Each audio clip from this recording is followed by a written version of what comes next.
आम्ही गुरुकुल science academy या academy मधून सगळे विद्यार्थी या प्रोटेस्ट मध्ये सहभागी झालेलो आहोत. आपण इंडियाला डेमोक्रेसी कन्सिडर करतो, लोकशाही म्हणतो. ही आहे का खरी लोकशाही तुमची, ज्याच्यामध्ये जे तुमची पुढची पिढी आहे त्याचे सगळे पेपर तुम्ही लीक करताय, त्यांच्यावर एवढा अन्याय करताय. ही पिढी रात्र रात्र जागून एवढा अभ्यास करते, कष्ट करते, त्यांचे आई वडील त्यांची फीज भरतायत. त्याचं फळ तुम्हाला म्हणजे त्याचं फळ तुम्ही हे देताय का की पूर्ण तुम्ही इंडियामध्ये जे बघताय एवढ्या जणांनी सुसाईड केले, त्यांचा जीव संपवला, त्यांच्यावर काय परिस्थिती असेल आज.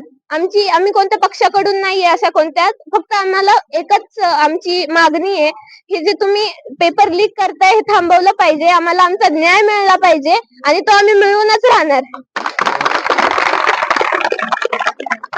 कित्येक विद्यार्थ्यांना इथून ट्रेन बंद करण्यात आल्या, त्यानंतर तुम्हाला सांगतो बसेस बंद करण्यात आल्या, त्यानंतर जे ट्रान्सपोर्ट लाईन म्हणजे जवळपास सगळ्या प्रकारच्या ट्रान्सपोर्ट लाईनला अडथळे निर्माण केले गेले.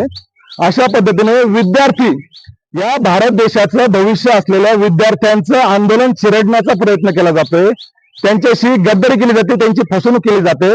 आणि विद्यार्थ्यांची मागणी काय आहे तर केवळ आणि केवळ एक शिक्षण मंत्री आहे, जो शिक्षण मंत्री धर्मेंद्र प्रधान ज्याचं नाव आहे, त्याचा फक्त राजीनामा मात्र मागत आहेत. आणि केवळ राजीनामा द्यायचा नाही म्हणून एवढा मोठा हाहाकार चाललाय, एवढ्या दिवसापासून आमरण उपोषण चाललंय, एवढ्या दिवसांपासून प्रोटेस्ट चाललाय. तरी या सरकारला जर जाग येत नसेल तर या सरकारचं करायचं काय, खाली डोकं वर काय, या सरकारचं करायचं काय. त्याच्यामुळे जो या विद्यार्थ्यांवर 20 जुलै रोजी अमानुषपणे लाठीचार्ज झाला, हल्ला झाला, त्यांच्यावर अश्रुधुराच्या नळकांड्या सोडण्यात आल्या, त्यांना बेदमपणे मारहाण करण्यात आली, एखाद्या गुन्हेगाराला जसं मारहाण करतो त्या पद्धतीने त्यांच्यासोबत प्रकार घडलाय.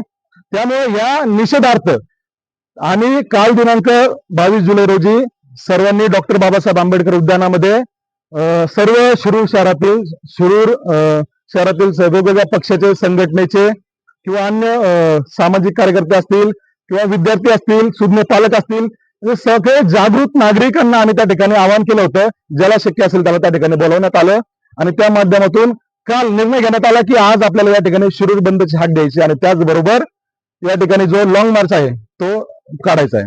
आणि त्या मोर्चामध्ये आपण सर्वांनी आम्ही विद्यार्थी हक्क बचाव कृती समिती स्थापन केलेली आहे, त्याचं रजिस्ट्रेशन करून घेणार आहोत. तर मी प्रथमतः आपल्या सर्वांचं विद्यार्थी हक्क बचाव कृती समितीच्या वतीने आपण सर्वजण या मोर्चामध्ये स्वयंस्फूर्तीने आणि स्वतःच्या सतसत विवेक बुद्धीने आपण सगळेजण सामील झालात, या ठिकाणी आलात, विद्यार्थ्यांच्या न्याय हक्कासाठी आपण आलात, त्याबद्दल आणि आमच्या विद्यार्थी बचाव कृती समितीच्या वतीने आपल्या सर्वांचं मी हार्दिक असं स्वागत करतो. आपल्या सर्वांना मनपूर्वक धन्यवाद देतो. आणि यानंतर आता अगोदर परवा शेअर केला होता, माझ्या डावीकडे उभी होती 3 मुली होत्या, त्या बॅनर घेऊन फक्त उभ्या होत्या.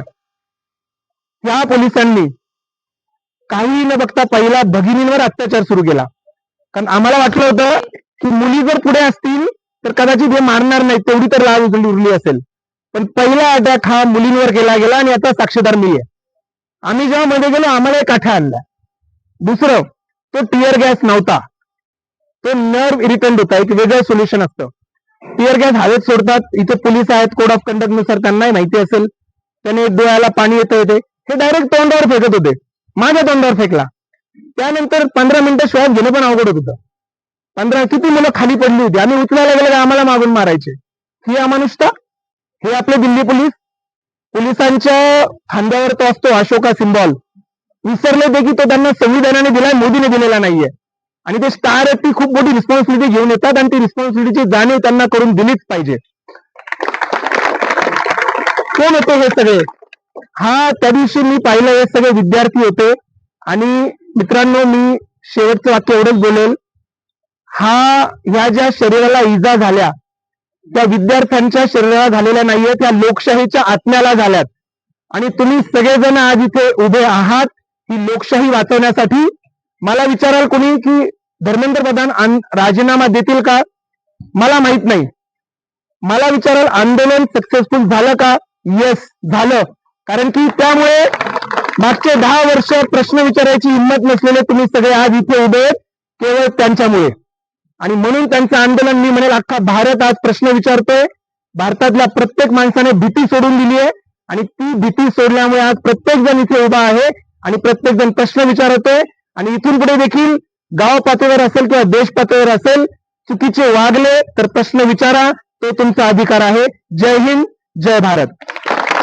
आणि त्याचबरोबर आपण सगळेजण आज एकजुटीनं या शिरूर शहर तालुक्यातले एकत्र आला.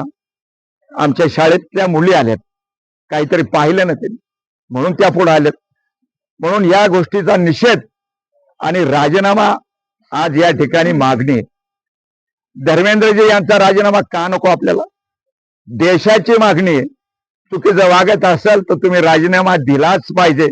त्याच्या पूर्वीचे अनेक इतिहास मी ते सांगत बसत नाही. अनेक मंत्री महोदयांना निलंगेकरांचा विषय आठवा. फक्त काहीतरी मार्कामध्ये खाडाखोड कुणीतरी केली आणि त्याला त्यावेळेला शिक्षा म्हणून त्यांना मुख्यमंत्र्याची खुर्ची सोडावी लागली. अशा अनेक घटना आहेत.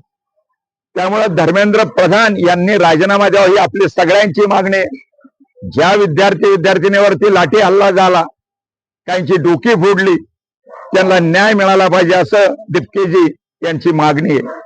आणि त्याचबरोबर जे 22 कवळी जीव गेल्यात त्यांनाही भरपाई दिली पाहिजे. केसेस सगळ्या मागे काढल्या पाहिजे. त्या रास्त मागण्या जर करत असतील आंदोलनातली माणसं तर त्याला न्याय मिळाला पाहिजे असं या ठिकाणी मी मागतो. आणि मी आपल्या सगळ्यांच्या वतीने मी स्वतः अशा गोष्टीचा जाहीर निषेध करतो. धन्यवाद.